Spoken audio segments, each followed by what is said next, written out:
ছেলে আর মেয়ে দুজনেই স্কুলে গেল। আর আমার মেয়ে একটু আগে বেরিয়েছে, কারণ অনেকটা রাস্তা হেঁটে হেঁটে যেতে হয়। তো আমাদের পাড়ার সবাই ছেলে মেয়েরা স্কুলে যায়, তো ওদের সঙ্গে হেঁটে হেঁটে একসঙ্গেই যায়। এরপরে ও স্কুলে যাওয়ার পরে আমি আর আমার ছেলে দুজনে মিলে বাইরে বসেছিলাম স্কুলের গাড়ির অপেক্ষায়। তো অনেকক্ষণ বসেছিলাম, তারপর দেখছি ওর দাদু এলো।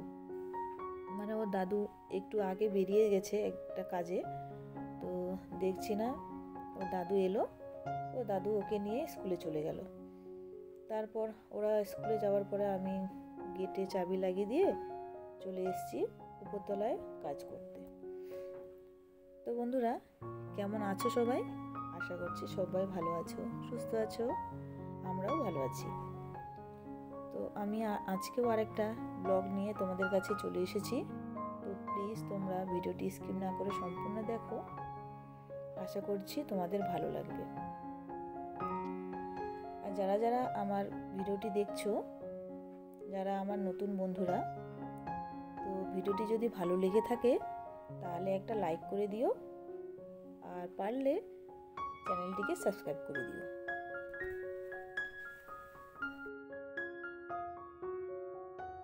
আজকে বৃহস্পতিবার, তো সকালবেলা আজকে তাড়াতাড়ি রান্না করে নিয়েছি, কারণ ঘর মোছামুছি করে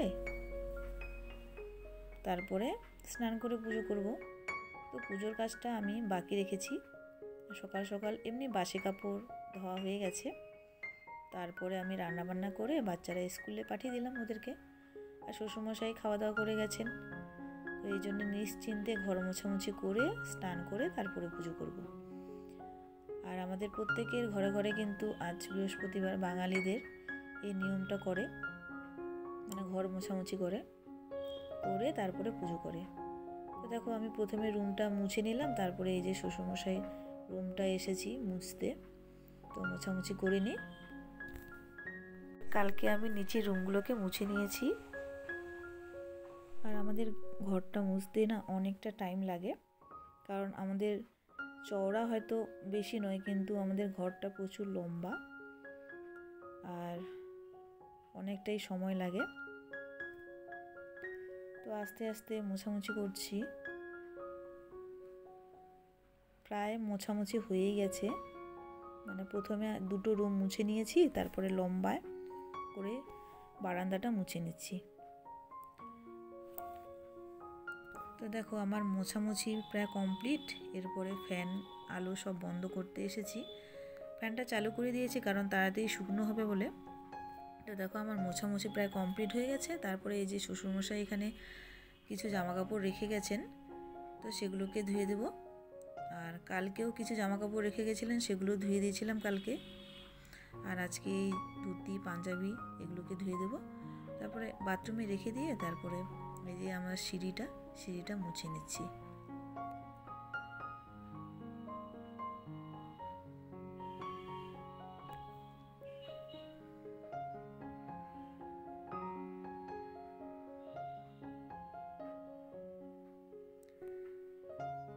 মোছামুছি করতে করতে নিচে নেমে কিছুটা জল খেয়ে নিলাম, কারণ গলাটা একদম শুকনো হয়ে গেছে। তারপরে নিচে বাচ্চাদের কিছু জামাকাপড় ছিল, সেগুলোকে নিয়ে এলাম। তো যেহেতু জামাকাপড় ধুতেই হবে, তো বাচ্চাদেরও জামাকাপড়গুলো উপরে নিয়ে এলাম, একসঙ্গেই ধুয়ে দেব। তারপরে ধোয়ার পরে স্নান করতে হবে, একটু শ্যাম্পু করব। তো বাথরুমটা একটু পরিষ্কার করতে হবে, পরিষ্কার করে তারপরে স্নান করে পুজো করতে যাব।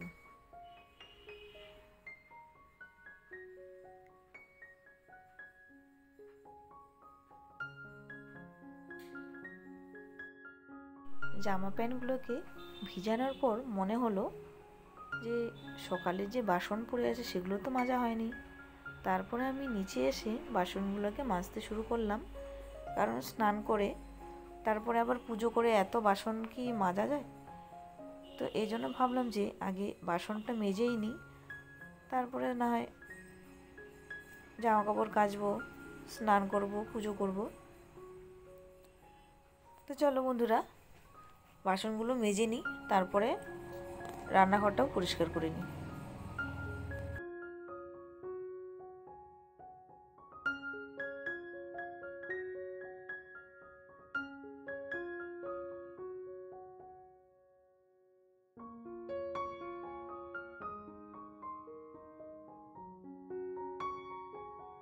আর আজকে বৃহস্পতিবার বলে আমাদের ঘরে আজকে একদম পিওর নিরামিষ হয়েছে।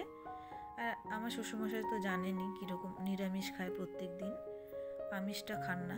তো আমিষটা আমাদের জন্যই রান্না করতে হয়, কারণ ছোট ছোট বাচ্চারা আছে, ওরা সবসময় এই নিরামিষটা একদমই পছন্দ করে না। তো আজকে বৃহস্পতিবার বলে একদম একসঙ্গেই রান্না হয়েছে সব কিছুই। তো দেখো বাসনটা মেজে ধুয়েও নিলাম আর রান্নাঘরটা ভালো করে মুছে নিলাম। এরপরে দেখো আমি উপরে বাথরুমে স্নান করতে যাচ্ছি, কারণ বাথরুমটাও পরিষ্কার করব আর জামা কাপড়গুলো ভিজিয়ে রেখেছি। তো চলো স্নান করে নিই, তারপরে পুজো করতে যাব। তো বন্ধুরা এক্ষুনি আমি স্নান করে এলাম, এবারে পুজো করতে যাব। পুজো করে এসে তারপরে তোমার সঙ্গে কথা হচ্ছে। তো বন্ধুরা দেখো বাইরে যে আমাদের হরি মন্দির আছে, সেই হরি মন্দিরে ভালো করে ধুয়ে তারপরে জল ফুল ধূপ দিয়ে প্রণাম করে তারপরে আমি আবার চাবি লাগিয়ে তারপরে চলে এসেছি উপরে। তো উপরে কি করলাম, সব কিছুই একসঙ্গে নিয়ে চলে এলাম। তো যেহেতু জামা কাপড়গুলোকে ধুয়ে দিয়েছি, সেগুলোকে তো রোদে দিতে হবে। তো দেখো আকাশটাও আজকে মেঘলা মেঘলা, সেরকম রোদও ওঠেনি। তো সেগুলোকে আগে তাড়াতাড়ি মিলে দিই, তারপরে আবার উপরে যে মন্দির আছে সেই মন্দিরে পুজো করব।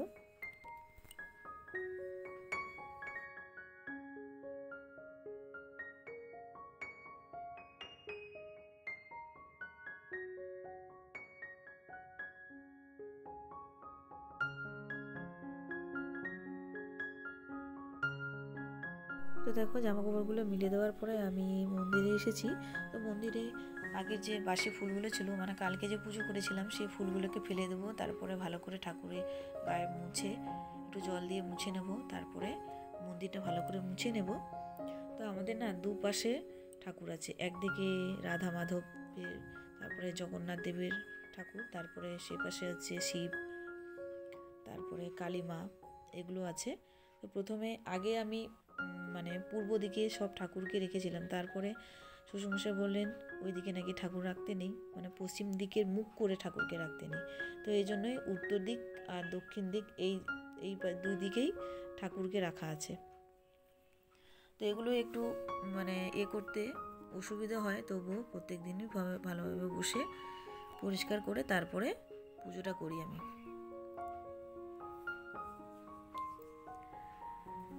তো আমি এগুলো মুছে নিয়ে ভালো করে তারপরে এখানে তুলসী তুলতে এসেছি। ছাদে তুলসী লাগানো আছে, তুলসী চারা। তো তুলসীটা ভালো করে তুলে নিচ্ছি। তো তুলসী তোলার আগে প্রথমে 3 বার হাততালি মারতে হয়, হাততালি দিয়ে তারপরে তুলসী পাতা তুলতে হয়। তো অনেকেই তুলসী পাতা তোলার সময় মন্ত্র পড়ে, তো আমি মন্ত্রটা জানি না বলে আমি আগে 3 বার হাততালি দিয়ে তারপরে তুলসীটা তুলে নিচ্ছি, কারণ প্রত্যেক দিনই আমি তুলসী পাতা দিয়ে পুজো করি।